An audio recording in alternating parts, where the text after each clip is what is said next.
Bem, pessoal, começamos então aí a gravar a nossa aula. Vamos começar, né?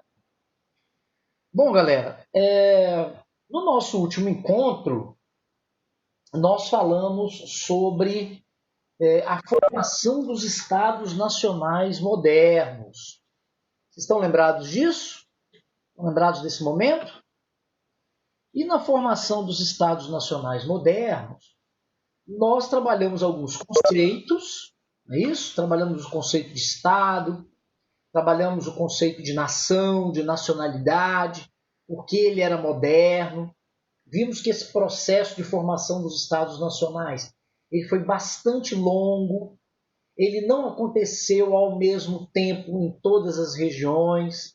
Vimos que esse processo ainda foi um processo que começou na Idade Média, né? No que a gente chama de Baixa Idade Média. Portanto, entender a formação dos Estados nacionais modernos significava entender esse processo de transição da Idade Média para a Idade Moderna e dentro desse processo de transição da Idade Média para a Idade Moderna, entender o processo de fortalecimento do rei, fortalecimento dos estados nacionais, aparecimento dos estados nacionais, fortalecimento do rei, aparecimento de novos grupos sociais, fortalecimento desses grupos sociais, como a burguesia, né?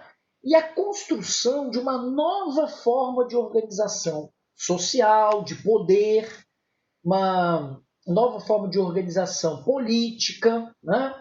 A criação de uma burocracia, a estruturação de um corpo burocrático de funcionários públicos, tudo isso criando o que a gente chama de estados nacionais modernos. Tudo bem? Então, foi esse o nosso encontro na aula passada. Sobre esses pontos, vocês ficaram com alguma dúvida? Vocês gostariam de fazer alguma pergunta? O professor assistiu uma videoaula? Professor, li um texto sobre isso, não entendi, gostaria de fazer uma pergunta? O momento é agora. Alguma dúvida?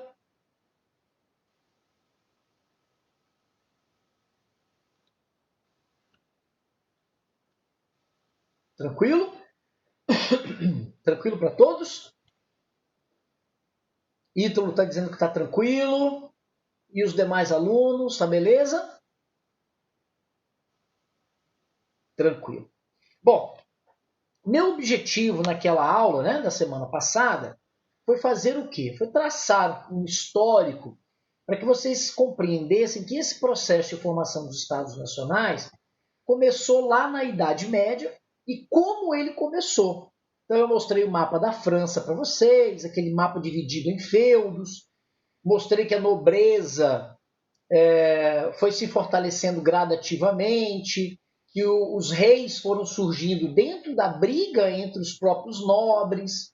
Esse processo é um processo de guerra ou um processo de casamentos arranjados, de relações políticas, né? Que se estabeleceram durante a Idade Média até o fortalecimento do rei. Tranquilo? Na aula de hoje, eu quero avançar um pouco no tempo e falar da Idade Moderna em si. E para isso, eu trouxe aqui a apostila 5 de vocês, porque esse material ele está na apostila 5 de vocês. Tá? Então, vamos lá.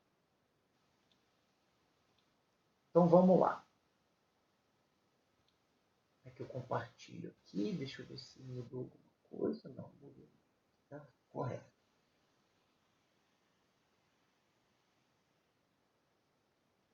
Beleza. Deixa eu colocar em tela cheia.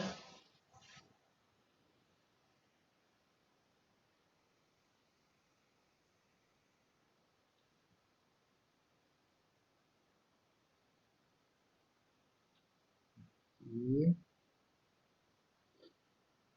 agora sim.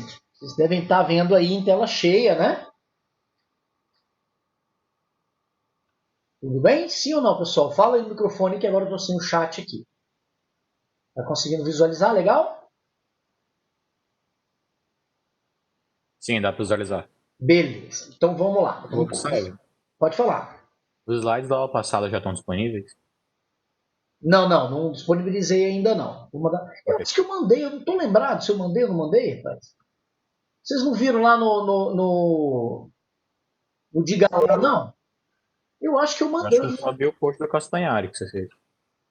Mas eu não mandei os slides, não, junto? Vou fazer uma conferência, tá bom? Porque tanta escola que a gente dá, tanta aula, às vezes a gente esquece de mandar, mas eu vou fazer uma conferência disso, tá bom? Terminando aqui, eu dou uma olhada lá. Bom, então vamos lá. Então aqui ó, é a nossa frente A, né? É o tema que a gente está estudando, aula 9 aqui. Baixa Idade Média, Renascimento Comercial e Urbano e Crise do século XIV. Então, percebam aqui que nós estamos trabalhando com uma data bastante elástica, né? A Baixa Idade Média, ela começa aqui, ó, ano 1000, estão vendo aqui, ano 1000, em torno do ano 1000, certo? Então nós estamos aí no século XI, tá bom? E crise do século XIV, então tem 400 anos aí, né? Para a gente falar de Baixa Idade Média. A Idade Média ela vai até meados do século XV. A data limite é 1453, queda de Constantinopla. Tudo bem? Então, é uma data bastante elástica, que muita coisa se transformou nesse período, inclusive a formação dos Estados Nacionais modernos. Beleza? Bom, então o que a apostila, o que o material didático ele traz aqui nesse primeiro parágrafo? Ele traz informações para a gente mostrando que a partir do século XI começou a acontecer dentro da Europa um conjunto de transformações que mudou a forma de organização da sociedade. Primeira transformação que ele está trazendo é essa aqui em negrito, ó, a Revolução Agrícola, com a utilização de novas ferramentas, como o arado, por exemplo, com a utilização de novas técnicas de plantio, como a rotação de cultura, como a utilização de novas formas de agricultura, né, técnicas de produção, armazenamento, que vão gerar um aumento na produção agrícola. Bom, qual é a consequência direta desse processo de mais comida? Mais comida, excedente. Excedente, comércio.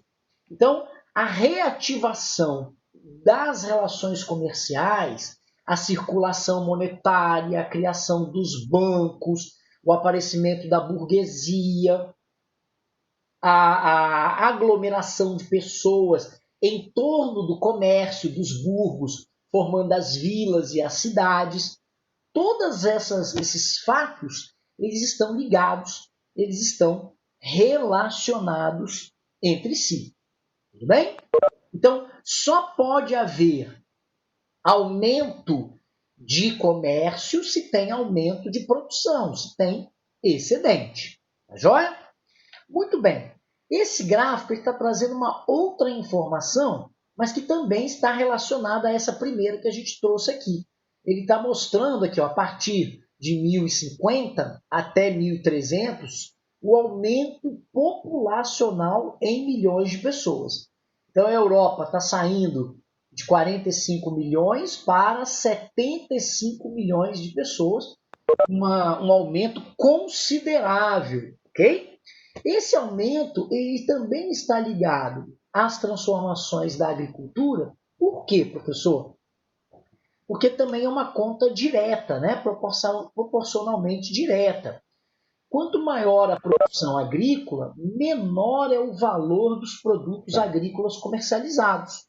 As pessoas podem comprar mais, se alimentar melhor, com mais abundância, e a gente sabe que a mortalidade tem uma relação direta com a alimentação. Se uma sociedade se alimenta mal, a mortalidade ela é maior, né? Mortalidade infantil, por exemplo. As mães não estão preparadas para amamentar, as crianças são mal alimentadas na primeira fase de vida delas, né? Que é de 0 a 2 anos, elas morrem com doenças. Então, a boa alimentação está associada a uma expectativa de vida maior. A gente chama isso de crescimento vegetativo. Tudo bem? Mas, por outro lado, o que acontece também? Se essa população aumenta demais e a produção de alimento não consegue acompanhar esse aumento populacional, em vez de ter um ponto positivo social, nós temos um ponto negativo, tá certo? Essa é a chamada teoria malthusiana. Acho que todo mundo já ouviu falar na teoria malthusiana, que estudou a relação entre o aumento da produção agrícola, portanto, a disponibilidade de alimentos para a população versus o aumento populacional. A famosa teoria de Malthus, né, que afirmava no tempo dele que havia uma distorção entre o aumento populacional e o aumento da produção de alimentos, afirmando que a população aumentava em PG e que o alimento, a produção de alimentos, aumentava em PA. Esse descompasso entre o aumento da população e o aumento de alimentos, afirmava Malthus, e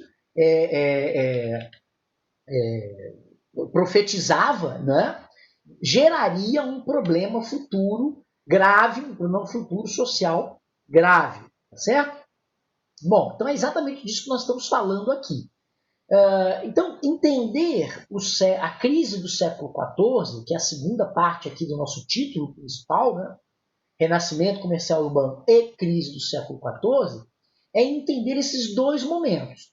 Então, qual é o momento do renascimento comercial urbano? O século XI, o século XII e o século XIII, que são períodos de crescimento. Volto, insisto aqui no que está crescendo. Então vamos lá, vamos pontuar aí usando os dedos. Está crescendo, em primeiro lugar, a produção agrícola, está crescendo a atividade comercial, fruto do aumento da produção agrícola, as pessoas estão se alimentando mais, então está crescendo também o crescimento vegetativo, o número de pessoas, a população, que se concentra, aumentando também o número de vilas, o número de cidades. Novos grupos sociais estão aparecendo, está tendo uma diversificação econômica, novas profissões estão aparecendo, como os burgueses, por exemplo. Tudo bem? Então isso é como se fosse uma corrente com elos que estão interligados. Lá na frente, a locomotiva vem puxando a produção agrícola e os vagões ligados, né, a essa locomotiva, crescimento populacional, crescimento do comércio, novas atividades econômicas, aumento da população, desenvolvimento das cidades, tudo isso vai a reboque desse desenvolvimento. Quando que isso se dá efetivamente? Volto a dizer, séculos XI, XII e XIII. E aí veio Malthus. Bom, será que houve um descompasso entre a produção, entre esse aumento da produtividade e a população? Será que houve um descompasso entre o aumento da população e a estrutura física, água, esgoto, casas, para dar sustentação a essa sociedade que estava sendo organizada de forma crescente? E a resposta é sim, houve um descompasso. E esse descompasso se deu no século XIV. Por isso que nós estudamos a crise do século XIV com esse descompasso. Tudo bem? Tá claro para todo mundo? O Samuel escreveu alguma coisa no chat aí, mas aparece para mim quando escreve, depois some, eu não consegui ver. Deixa eu abrir o chat aqui. Estrutura de esgoto tinha na época. A estrutura de esgoto é antiquíssima, tá, pessoal? Água encanada de rede de esgoto já existiam entre os egípcios, certo? Essa estrutura é uma estrutura bastante antiga. Pessoal, me dá só um minutinho, só um minutinho.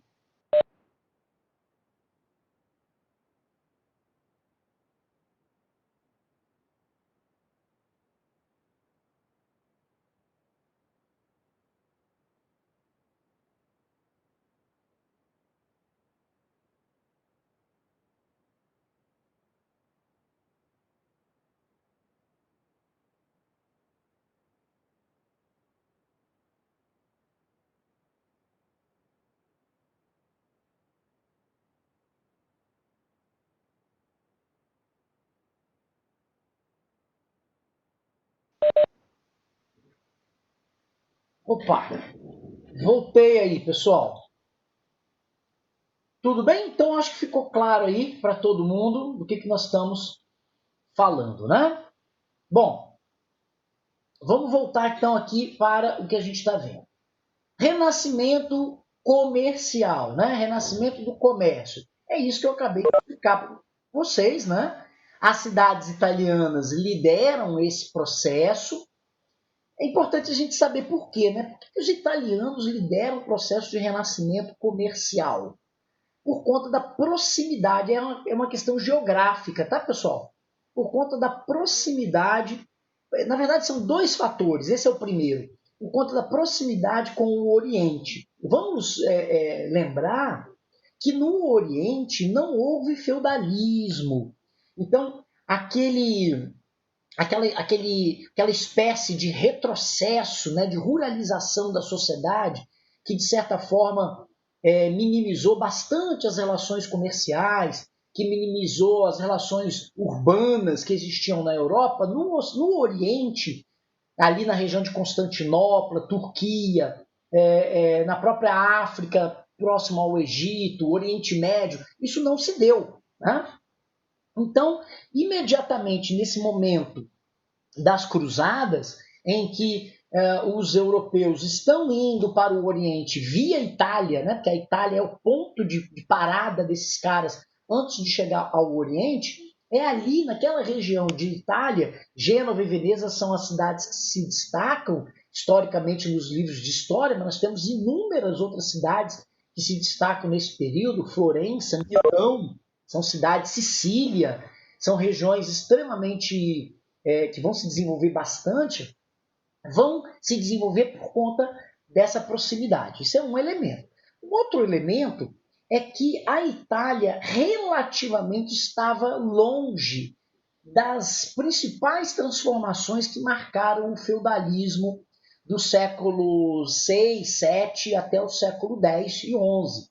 Grosso modo, a gente entende que as características básicas do feudalismo, que são a ruralização da sociedade, quase o desaparecimento quase que completo das atividades comerciais monetárias, a fragmentação do poder, essas características elas estão muito claras na parte continental central da Europa, né?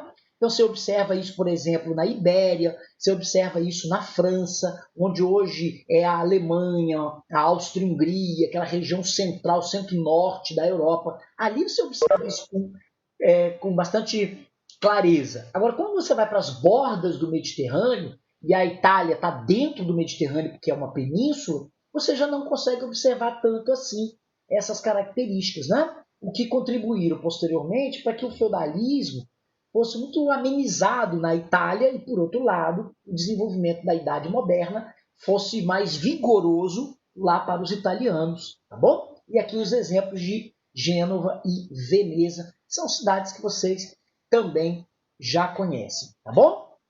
Esse mapa aqui não é uma novidade para vocês. Nós já trabalhamos, já expus, não esse mapa exatamente, mas um muito semelhante que mostra as rotas comerciais.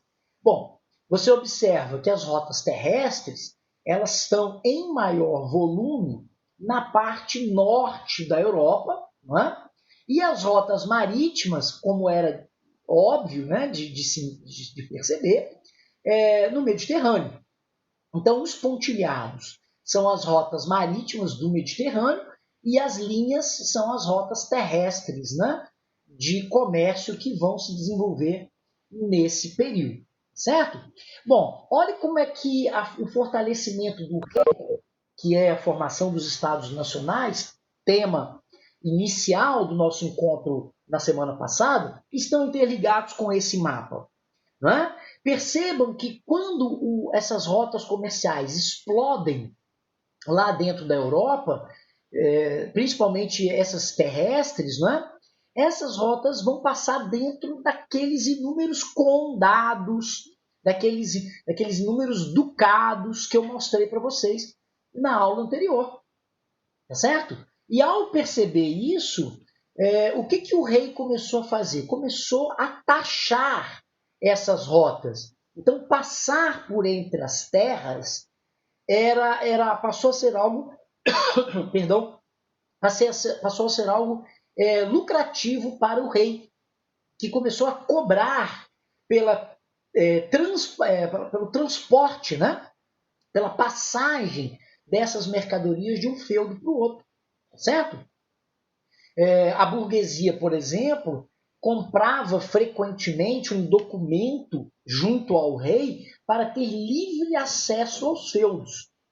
Dessa forma, os senhores feudais deixaram de ganhar dinheiro cobrando pela passagem das mercadorias em suas terras, e o rei levou para ele, né, fortaleceu nele, né, no rei, esse imposto. Né? Esse documento é chamado Carta de Franquia. Vale a pena vocês anotarem esse nome aí. Então, a Carta de Franquia era um documento que o comerciante, vamos supor que eu sou comerciante e frequentemente eu ando pela Europa fazendo comércio, comprando, vendendo produtos, parando de burgo em burgo, fazendo o meu comércio, e para isso eu preciso de uma autorização. Essa autorização é a Carta de Franquia. Quem é que passa no século XII, XIII, XIV a redigir essa carta de franquia, a expedir esse documento? O rei. Né? O rei. Então, antes eu precisava pagar a cada senhor feudal para passar na terra dele. Agora não. Agora eu tenho um documento de livre acesso dentro do reino, passando de lugar para lugar. Olha o rei fortalecendo o poder econômico em suas mãos. Compreende isso? É óbvio que para que isso dê certo, o que é necessário também? É necessário também que o rei crie um sistema burocrático de fiscalização dessas rotas. Olha aí o corpo burocrático também se formando. Beleza? Muito bem. Economia monetária é aquela economia, né, que está envolvendo moeda, o ouro e a prata principalmente. Tá joia? Qual é o elemento histórico? Qual é o elemento americano ligado à história da América que colaborou demais para a economia monetária? Não no século XII, né? Nós estamos aqui em 1192, não é isso. Bem depois, nós estamos falando já de história da América. A prata extraída das minas de Potosí pelos espanhóis. Essa prata, ela circulou o mundo todo e ela dinamizou demais, já no século XVI, é claro, essa economia monetária. Mas olha quando que ela está começando. Ela está começando no século XII. Da onde vem esse ouro e essa prata do século XII para dinamizar a economia monetária na Europa? Vem da Ásia e vem da África, tá bom? Vem dos africanos e vem dos asiáticos, tá joia? Nas relações comerciais que já eram intensas nessas regiões, tá bom? Fortalecimento dos bancos, olha aí, ó, os banqueiros. Isso aqui, banqueiro é uma nova profissão. Começa a aparecer uma nova profissão, assim como os burgueses também. As cidades medievais, o aparecimento das cidades medievais. Olha como é que elas estão aqui protegidas, né? Pelas muralhas, tá vendo? Isso aqui é uma muralha, ó. Essa imagem mostra bem como é que funciona. Aqui onde eu estou passando o cursor é a entrada da cidade. A cidade está toda aqui dentro, porque é um burgo. Eu já mostrei isso para vocês. Ok? Aqui, ó, olha as novas formas de organização social e também econômicas. As guildas. Ó, guildas são associação de comerciantes. As ranças são associação de comerciantes também. As corporações de ofício são nomes diferentes para a associação de comerciantes, de artesãos, de pessoas ligadas a atividades que já não são mais atividades do campo, tá certo? Atividades agrícolas, que passam a ser agora atividades urbanas dessas cidades que estão aparecendo agora aqui, tá certo? Pessoal, estou falando demais aí, estou ouvindo pouco vocês. Alguma pergunta? Samuel escreveu corporações de ofício. Fala aí, Samuel, alguma dúvida? É para saber se esse era o nome que se dava. Se dava a o quê? Essas ligas eram. É que essas corporações de ofício são as ligas, mesma Não, coisa. não, não, não. Guilda é uma coisa, Hansa é outra, corporação de ofício é outra ainda. A corporação de ofício está ligada à produção. É a primeira forma de divisão de produção do trabalho, certo? Muito antes de Revolução Industrial, muito antes de Karl Marx, muito antes de Fordismo, muito antes de Taylorismo, a divisão social do trabalho começou dentro das corporações de ofício, onde, por exemplo, na produção de um sapato, existia uma pessoa responsável por cortar o couro, outro por fazer as medidas, outra por fazer as costuras, outra por botar o salário, o solado, assim por diante, até um responsável pelo atendimento ao cliente e a venda direta do produto. Todas essas pessoas estavam dentro de um mesmo ambiente que era a corporação de ofício. Dentro dessa corporação de ofício existia o cara que era o dono da corporação, era o artesão mestre. Então, eram os mestres da corporação de ofício, era o dono do negócio. E aquelas pessoas, geralmente muito jovens, crianças ainda, tá certo? Crianças mesmo, 12 anos, 10 anos de idade, 12 anos de idade, que iam aprender o ofício. Então, essas pessoas é que eram utilizadas como mão de obra, ainda como crianças, como aprendizes, dentro do processo das corporações de ofício. Tá certo? Bom dia, Lila, tudo bem? Alguma pergunta, pessoal? Tá tranquilo? Pera, calma aí, então. As guildas são corporações de comerciantes, então. As E, guildas e- são corporações de comerciantes e as Hansas também. As duas são ah, corporações de comerciantes, as duas. Tá bom? E a corporação de ofício é uma associação de produtores, por isso que está aparecendo a palavra artesãos aqui. Artesão é uma coisa, burguês, comerciante é outra coisa. Hoje a gente utiliza a palavra burguês para caracterizar esse grupo social que detém o capital, tá certo? Mas na Idade Média não era assim. Na Idade Média, a palavra burguês era muito restrito ao comerciante, à compra e venda. Então, artesão não é burguês, apesar de hoje isso ser burguês. Quem, vamos dizer assim, unificou esse conceito foi o Karl Marx, foi o socialismo científico, tá certo?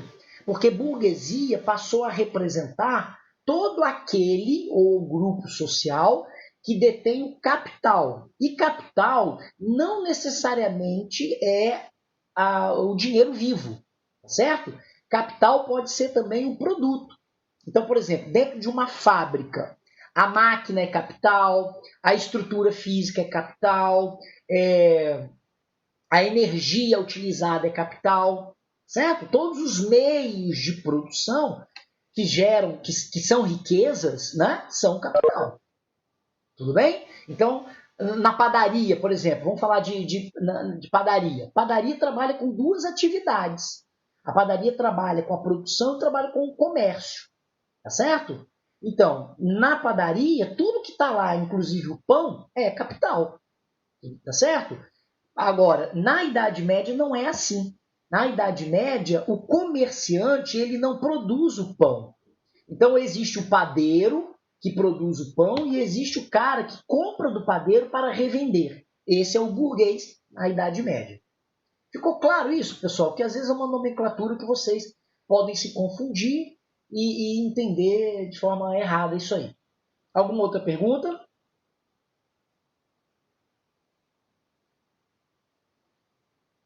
Beleza? Vamos dar uma lida nesse último parágrafo aqui, esse que eu estou passando o cursor aqui na frente. Eu acho que esclarece bem. Ó.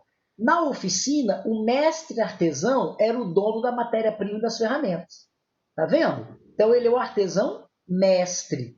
Todo aquele que está ali trabalhando junto com o mestre, ele é aprendiz. Mas ele também participa da corporação de ofício como aprendiz. Tudo bem? É isso aí, galera. Bom, Eu comentei com vocês há alguns minutos atrás que esse processo é um processo de crescimento contínuo. Até agora, tudo que nós falamos, né, está dentro daquele momento de processo contínuo de crescimento. Mas eu falei do limite desse processo, e o limite desse processo é a crise do século XIV. Então vamos dar uma olhada aqui no que o material está trazendo para a gente de elementos que explicam a crise do século XIV. Então vamos lá. Agravavam-se as contradições entre cidade e campo, em virtude, por um lado, da estagnação do comércio, e, por outro, de profunda crise da agricultura. A crise da agricultura, que vai aparecer de novo aqui no novo tópico aqui embaixo, tópico 3, ó, a crise da agricultura, por sua vez, era motivada pela insuficiência e pelo esgotamento da terra. No século XIV, a crise da agricultura ela está muito associada a dois elementos que explodiram no século XIV: a falta de mão de obra e problemas climáticos, tá bom? Então, quais são os problemas climáticos que atingiram a Europa? Seca e chuva. Choveu demais em determinadas regiões e não choveu em outras regiões. Onde não choveu, seca. Onde choveu demais, inundações que causaram problemas na produção agrícola. Outro elemento que causou problema de mão de obra foi a explosão da peste, certo? E aí nós estamos falando de um período muito específico da Idade Média.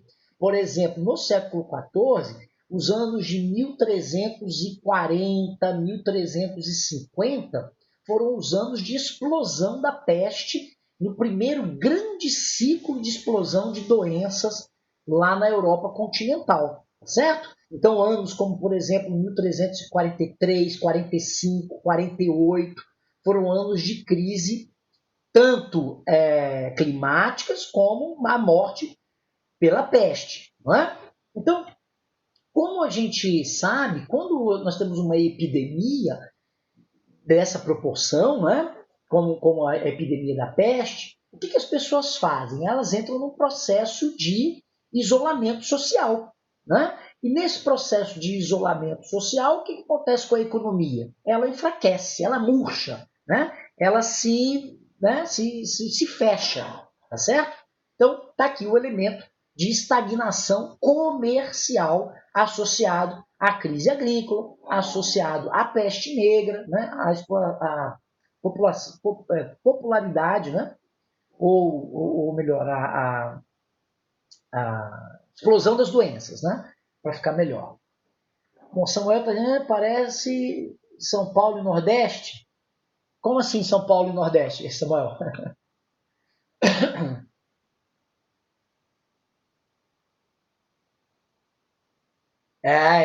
Nordeste é seca, né? Seca sempre. Seca sempre, quase não chove lá. Muito bem. Então aqui, né? Aqui são esses elementos superexploração feudal, tá certo? Então é o processo de superexploração e esgotamento, tá certo? Sangrentas insurreições camponesas, isso é um outro elemento também motivado pela fome. Numa sociedade que está se configurando, tal como essa que nós estamos estudando agora, onde a nobreza está envolvida em guerras de conquista, onde os soldados são formados pelos cavaleiros, mas os camponeses também pegam em armas para engrossar os exércitos que estão começando a se formar em volume, né, para defender os seus territórios e unificar os seus estados, né, os seus reinos, como a gente viu. É justo e fácil de compreender que esses camponeses são aqueles que vivem em piores condições. Não é? Ora, se a crise é no campo, quem é que sofre primeiro? É aquele que trabalha diretamente no campo, é o camponês. Não é? Quem sofreu mais diretamente com a pandemia agora do coronavírus, nesses últimos 5 meses de explosão da pandemia no mundo? O dono do negócio ou o trabalhador imediato? O trabalhador imediato. Porque a ação imediata do dono do negócio é mandar embora o trabalhador. É esse que sofre primeiro, tá? Se eu jogo isso para a Idade Média, para o conteúdo que nós estamos estudando agora, é o campo, certo? É o camponês que sofre com isso, ok? Aqui a questão da fome, aí questões óbvias, né? Faltou gente para trabalhar, faltou produção, faltou comida. A comida faltou, o preço aumenta. Quem tem dinheiro come, quem não tem dinheiro não come. E a peste aqui, né? As doenças, a gente já comentou também. Certo? Aqui o material vai explorando de forma mais detalhada, né? Esses temas que a gente trabalhou. A questão aqui da grande fome, as rebeliões e guerras, as guerras camponesas, a peste, né? A peste negra, famosa aí, o Castanhari trabalhou esse conteúdo lá. Eu espero que vocês tenham visto lá na Netflix, quem tem acesso à Netflix, visto lá o vídeo do Castanhari sobre a peste, bem legal, né? E a novidade aqui, já para caminhando para o final da nossa aula, o encerramento da nossa aula, a Guerra dos 100 Anos, que foi uma guerra devastadora. Né?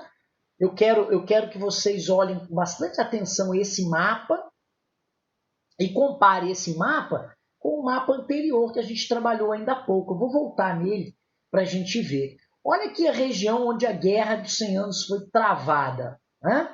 Ou melhor, olha aqui as batalhas que envolveram franceses e ingleses na Guerra dos 100 Anos, em que regiões elas foram travadas. Né? Então aqui bem na parte continental, já mais ao norte, próximo ao mar, Canal da Mancha, divisa com a Inglaterra. Aí vamos lembrar da relação que os ingleses estabeleceram com os franceses na aula passada? A gente viu isso na aula passada, vocês estão lembrados? Os casamentos arranjados, a ligação entre as famílias. Lembram disso? A ligação entre a Normandia, por exemplo, a região de Flandres, a região de Paris. Lembra disso? Muito bem. Essas relações essas relações pessoais, né, de casamento, é que ligaram a Inglaterra à França. Agora, se eu comparar com outro mapa, vamos subir de novo aqui para ver o outro mapa? O mapa das rotas comerciais, olha aqui, ó, é essa região mais propícia, de maior desenvolvimento das relações comerciais urbanas. Ah, professor, então eu acho que eu estou entendendo onde você está querendo chegar. Você está querendo dizer, resumidamente, então, que a Guerra dos 100 Anos foi uma guerra que envolveu interesses econômicos, porque essa região era uma região economicamente forte, e interesses entre as famílias dos nobres ingleses e dos nobres franceses, para ver quem é que ia efetivamente controlar essa região. Beleza? Então, o que explica a Guerra dos 100 Anos, que na prática, né, cronologicamente, durou 116 anos? O que explica isso? Dois fatores. O fator econômico, a disputa pela região economicamente ativa de Flandres, que é essa região que eu estou passando o cursor aqui em cima, e a disputa dinástica entre nobres franceses e nobres ingleses pelo controle dessa mesma religião. É isso que explica a Guerra dos 100 Anos. Mas outra coisa importante sobre a Guerra dos 100 Anos, tem que ficar de olho aqui na hora, né? Faltam 5 minutinhos. Uma outra coisa importante aqui na Guerra dos 100 Anos é o resultado, né, dessa Guerra dos 100 Anos, o resultado final. E aí, esse parágrafo aqui é um parágrafo importante para a gente. Vamos dar uma lida aqui e eu comento ele em seguida. No início dos confrontos, a guerra foi amplamente favorável ao exército inglês graças à sua superioridade militar. Mas na fase final desse longo conflito, os franceses conseguiram reconquistar quase a totalidade dos territórios ocupados pelos ingleses durante a guerra. Somente a cidade de Calais, uma cidade importantíssima, né, gente? Esse nome Calais e essa cidade ela vai aparecer na Primeira Guerra Mundial, na Segunda Guerra Mundial. Até nos dias de hoje ela é uma cidade muito importante. É a cidade onde passa o Eurotúnel hoje, tá? Então, lá, somente a cidade de Calais permaneceu sob o controle da Inglaterra após 1453.